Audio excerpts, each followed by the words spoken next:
মৰমৰ ছাত্ৰ ছাত্ৰীসকল, আজি আমি এইচএছ ছেকেণ্ড ইয়াৰৰ ইকনমিক্স ছাবজেক্টৰ ইউনিট 3 প্ৰডাকশ্যন এণ্ড কষ্টৰ বিষয়ে আলোচনা কৰিম। আমি ইতিমধ্যে লাষ্ট ভিডিঅ'টোত প্ৰডাকশ্যনৰ বিষয়ে আলোচনা কৰিছোঁ, যাক তোমালোকে চাব পাৰিবা। আই বুটনত ক্লিক কৰিলে সেই ভিডিঅ'টো আহি যাব। তো আজি আমি কষ্টৰ বিষয়ে অৰ্থাৎ ব্যয়ৰ বিষয়ে আলোচনা কৰিম। আজি আমাৰ আলোচনাৰ প্ৰধান বিষয়বস্তুবোৰ হৈছে 1 নম্বৰ বিষয়বস্তু স্থিৰ ব্যয় আৰু পৰিৱৰ্তনশীল ব্যয়ৰ সংজ্ঞা আৰু ইয়াৰ উদাহৰণ। উদাহৰণসমূহ কেইবাবাৰো পৰীক্ষাত আহিছে, গতিকে ভেৰি ইম্পৰ্টেণ্ট। নেক্সট আমাৰ পইণ্ট আহিব গড় ব্যয় আৰু প্ৰান্তিক ব্যয়ৰ সংজ্ঞা আৰু ইয়াক আমি কিদৰে নিৰ্ধাৰণ কৰিব পাৰোঁ তাক আমি গণিতৰ সহায়ত আজি বুজিম। নেক্সট পইণ্ট আহিব গড় ব্যয় আৰু প্ৰান্তিক ব্যয়ৰ সম্পৰ্ক, যাক আমি এটা চিত্ৰৰ সহায়ত দেখুৱাম আজি।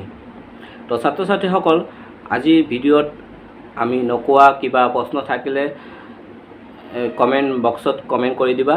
মই সেই প্ৰশ্নৰ উত্তৰ দিবলৈ নেক্সট ভিডিঅ'ত চেষ্টা কৰিম। আৰু যদি চেনেলটোলৈ নতুন আহিছা তেন্তে চেনেলটোক ছাবস্ক্ৰাইব কৰিবা আৰু বেল আইকনটো বজাই দিবা, যাতে নতুন ভিডিঅ' আহিলে সোনকালে পাব পাৰা। আৰু যদি ভিডিঅ'টো ভাল লাগিছে তেন্তে ভিডিঅ'টো লাইক কৰি দিবা আৰু বন্ধু বান্ধৱীসকললৈ শ্বেয়াৰ কৰি দিবা, যাতে তেওঁলোকো ভিডিঅ'টো চাই কিছু পৰিমাণে উপকৃত হ'ব পাৰে। তো আমি এতিয়া ভিডিঅ'টো লৈ যাওঁ। আমাৰ ভিডিঅ'ৰ প্ৰথম পইণ্টটো হ'ল উৎপাদন ব্যয়। উৎপাদন ব্যয় কি এতিয়া আমি আলোচনা কৰিম। উৎপাদনকাৰীসকলে উৎপাদন কৰিবলৈ প্ৰয়োজনীয় হোৱা উপাদানসমূহ সংগ্ৰহ কৰোঁতে যি ব্যয় বহন কৰিবলগীয়া হয় সেই ব্যয়কেই উৎপাদন ব্যয় বুলি কোৱা হয়। বুজি পাইছা? ঠিক আছে। তো আমাৰ নেক্সট পইণ্টটো আহিব এতিয়া। নেক্সট পইণ্টটোত আছে স্থিৰ ব্যয় আৰু পৰিৱৰ্তনশীল ব্যয়ৰ সংজ্ঞা। ডেফিনেশ্যন অফ ফিক্সড কষ্ট এণ্ড ভেৰিয়েবল কষ্ট। স্থিৰ ব্যয়ক ইংৰাজীত ফিক্সড কষ্ট বুলি কোৱা হয় আৰু পৰিৱৰ্তনশীল ব্যয়ক ভেৰিয়েবল কষ্ট বুলি কোৱা হয়। তো আমি প্ৰথমত জানিম স্থিৰ ব্যয় কি। স্থিৰ ব্যয় কাক বোলে এতিয়া আমি জানিম। যি উৎপাদন ব্যয় উৎপাদন পৰিমাণৰ সৈতে সম্পৰ্ক নাই, অৰ্থাৎ উৎপাদন বাঢ়িলে ব্যয় নাবাঢ়ে আৰু উৎপাদন কমিলে ব্যয় নকমে, সেই ব্যয়কেই স্থিৰ ব্যয় বুলি কোৱা হয়। ঠিক আছে। তাৰমানে যি উৎপাদন ব্যয় উৎপাদনৰ পৰিমাণৰ সৈতে সম্পৰ্ক নাই, অৰ্থাৎ উৎপাদনৰ পৰিমাণ বৃদ্ধি পালে ব্যয় নাবাঢ়ে আৰু উৎপাদন পৰিমাণ কমিলে ব্যয় নকমে, সেই ব্যয়কেই স্থিৰ ব্যয় বুলি কোৱা হয়। স্থিৰ ব্যয়ৰ উদাহৰণসমূহ হ'ল যন্ত্ৰপাতিৰ বাবে হোৱা ব্যয় হৈছে স্থিৰ ব্যয়। ঠিক আছে। নেক্সট আহিব স্থায়ী শ্ৰমিকৰ মজুৰিৰ বাবে হোৱা যি ব্যয় স্থিৰ ব্যয়। নেক্সট উদাহৰণ হ'ব বীমাকৰণৰ ব্যয়, এইটো স্থিৰ ব্যয়। ঠিক আছে। বুজি পাইছা? যদি পৰীক্ষা দিয়ে যিকোনো দুটা স্থিৰ ব্যয়ৰ উদাহৰণ লিখা তেন্তে লিখিবা যন্ত্ৰপাতিৰ বাবে হোৱা ব্যয় আৰু স্থায়ী শ্ৰমিকৰ মজুৰিৰ বাবে হোৱা ব্যয় বা বীমাকৰণৰ ব্যয় আদি ইত্যাদি হৈছে স্থিৰ ব্যয়ৰ উদাহৰণ। বুজি পাইছা? নেক্সট আহিব পৰিৱৰ্তনশীল ব্যয়। পৰিৱৰ্তনশীল ব্যয় কাক বোলে এতিয়া আমি জানিম। যি উৎপাদন ব্যয় উৎপাদনৰ পৰিমাণৰ সৈতে জড়িত, অৰ্থাৎ উৎপাদন বাঢ়িলে ব্যয় বাঢ়ে আৰু উৎপাদনৰ পৰিমাণ কমিলে ব্যয় কমে, সেই ব্যয়কেই পৰিৱৰ্তনশীল ব্যয় বুলি কোৱা হয়। বুজি পাইছা? যি উৎপাদন ব্যয় উৎপাদনৰ পৰিমাণৰ সৈতে জড়িত, অৰ্থাৎ উৎপাদনৰ পৰিমাণ বৃদ্ধি পালে ব্যয় বাঢ়ে আৰু উৎপাদনৰ পৰিমাণ কমিলে ব্যয় কমে, সেই ব্যয়কেই পৰিৱৰ্তনশীল ব্যয় বুলি কোৱা হয়। বুজি পাইছা? এতিয়া আহিব পৰিৱৰ্তনশীল ব্যয়ৰ উদাহৰণ। উদাহৰণসমূহ হ'ল কেঁচা সামগ্ৰীৰ বাবে হোৱা ব্যয় পৰিৱৰ্তনশীল ব্যয়। যদি উৎপাদন বৃদ্ধি কৰিব খোজা তেন্তে কেঁচা সামগ্ৰী বৃদ্ধি কৰিব লাগিব আৰু ব্যয়ৰ পৰিমাণ অট'মেটিকেলি বাঢ়ি যাব। গতিকে কেঁচা সামগ্ৰীৰ ব্যয় হৈছে পৰিৱৰ্তনশীল ব্যয়। নেক্সট আহিব অস্থায়ী শ্ৰমিকৰ বাবে মজুৰিৰ বাবে হোৱা ব্যয়। ঠিক আছে, যদি উৎপাদন বৃদ্ধি কৰিব লাগে তেন্তে শ্ৰমিকৰ পৰিমাণ বৃদ্ধি কৰিব লাগিব, অস্থায়ী শ্ৰমিক নিযুক্ত কৰিব লাগিব, তাৰ বাবে যি ব্যয় হ'ব সেইটো হৈছে পৰিৱৰ্তনশীল ব্যয় উদাহৰণ। ঠিক আছে, নেক্সট আহিব পৰিবহণ ব্যয়। এতিয়া উৎপাদনৰ পৰিমাণ যদি বৃদ্ধি কৰা হয় তেন্তে এঠাইৰ পৰা আন ঠাইলৈ লৈ যোৱাৰ বাবে যি ব্যয় কৰিব লগা হয় সেই হৈছে পৰিবহণ ব্যয়, আৰু এইটো হৈছে পৰিৱৰ্তনশীল ব্যয়ৰ উদাহৰণ। বুজি পাইছা? তো আমি গম পালোঁ যে স্থিৰ ব্যয় কাক বোলে, পৰিৱৰ্তনশীল ব্যয় কাক বোলে, ইয়াৰ উদাহৰণসমূহ আমি জানিব পাৰিলোঁ। গতিকে ভালকৈ ভিডিঅ'টো চাবা, ভিডিঅ'টো চালে অট'মেটিকেলি বুজি পাবা। ঠিক আছে, আমাৰ নেক্সট পইণ্ট এতিয়া আহি আছে। তো আমাৰ নেক্সট পইণ্ট আহিব গড় ব্যয় আৰু প্ৰান্তিক ব্যয়ৰ সংজ্ঞা।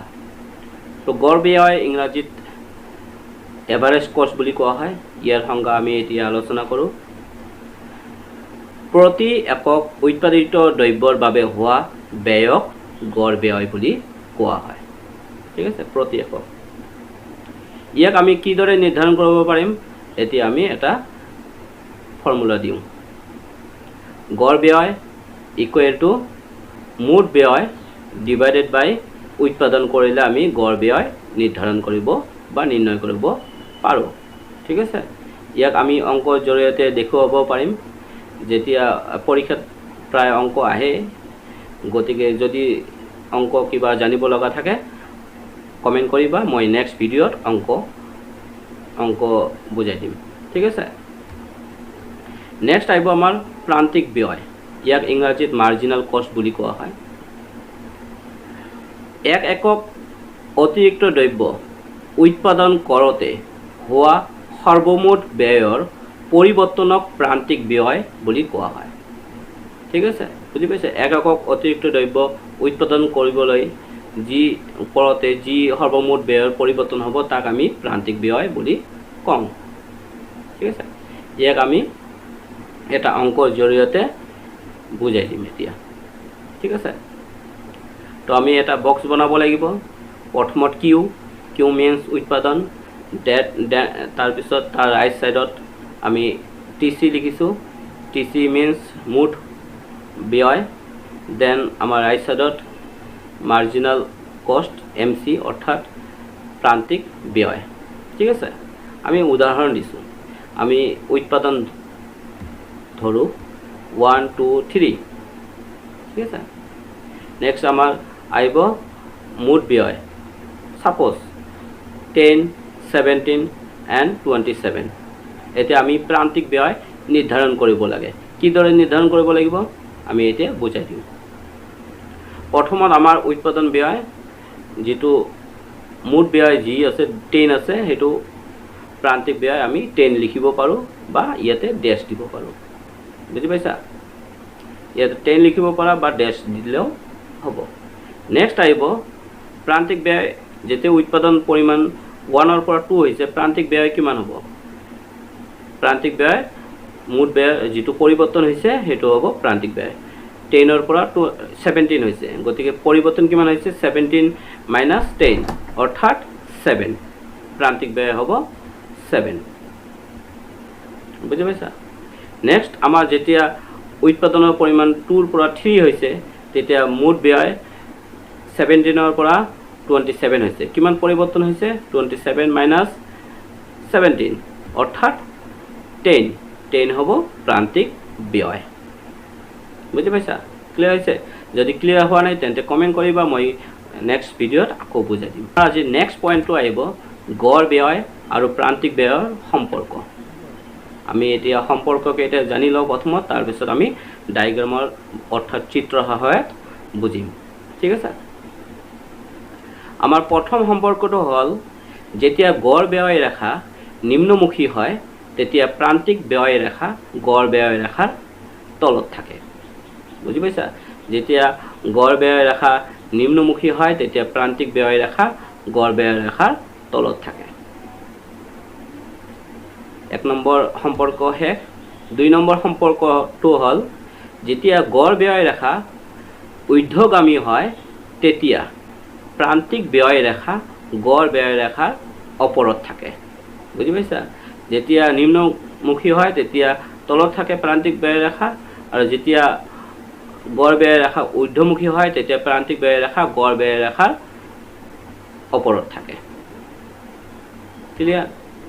3 নম্বৰ অৰ্থাৎ লাষ্ট সম্পৰ্ক, যেতিয়া গড় ব্যয় ৰেখা সৰ্বনিম্ন হয় তেতিয়া প্ৰান্তিক ব্যয় ৰেখা গড় ব্যয় ৰেখাৰ সমান হয়। যেতিয়া গড় ব্যয় ৰেখা সৰ্বনিম্ন হয় তেতিয়া প্ৰান্তিক ব্যয় ৰেখা আৰু গড় ব্যয় ৰেখা সমান হয়। ঠিক আছে, এতিয়া আমি চিত্ৰ সহায়ত দেখুৱাম। এতিয়া গড় ব্যয় আৰু প্ৰান্তিক ব্যয়ৰ সম্পৰ্ক আমি চিত্ৰ সহায়ত বুজিব পাৰিম। এক্স এক্সিছ আৰু ৱাই এক্সিছ আমি ড্ৰ কৰিলোঁ।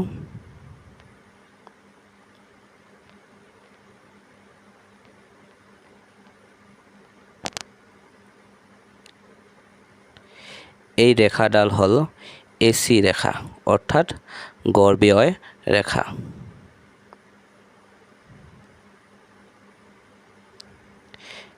এই ৰেখাডাল হ'ল MC ৰেখা অৰ্থাৎ প্ৰান্তিক ব্যয় ৰেখা। আমি এতিয়া আলোচনা কৰোঁ, যেতিয়া AC ৰেখা নিম্নমুখী হৈছে তেতিয়া প্ৰান্তিক ব্যয় ৰেখা গড় ব্যয় ৰেখাৰ তলত আছে। আকৌ যেতিয়া AC ৰেখা অৰ্থাৎ গড় ব্যয় ৰেখা ঊৰ্ধ্বগামী হৈছে তেতিয়া প্ৰান্তিক ব্যয় ৰেখা গড় ব্যয় ৰেখাৰ ওপৰত আছে। আকৌ যেতিয়া গড় ব্যয় ৰেখা সৰ্বনিম্ন হৈছে তেতিয়া প্ৰান্তিক ব্যয় ৰেখা আৰু গড় ব্যয় সমান হৈছে। ঠিক আছে, ছাত্ৰ-ছাত্ৰীসকল আজি ভিডিঅ'টো এইখিনিয়ে। ভিডিঅ'টোত আমি প্ৰডাকশ্যন এণ্ড কষ্টৰ বিষয়ে আলোচনা কৰিলোঁ। আমি প্ৰডাকশ্যনৰ ওপৰত পাৰ্ট 1 বনাইছিলোঁ। সেই ভিডিঅ'টো যদি চোৱা নাই তেন্তে আই বটনত ক্লিক কৰি ভিডিঅ'টো চাব পাৰিবা। আৰু নেক্সট ভিডিঅ' আমি বেলেগ চেপ্টাৰৰ ওপৰত বনাই আছোঁ কেইদিনমান পিছতে। গতিকে আজিলৈ এইখিনিয়ে।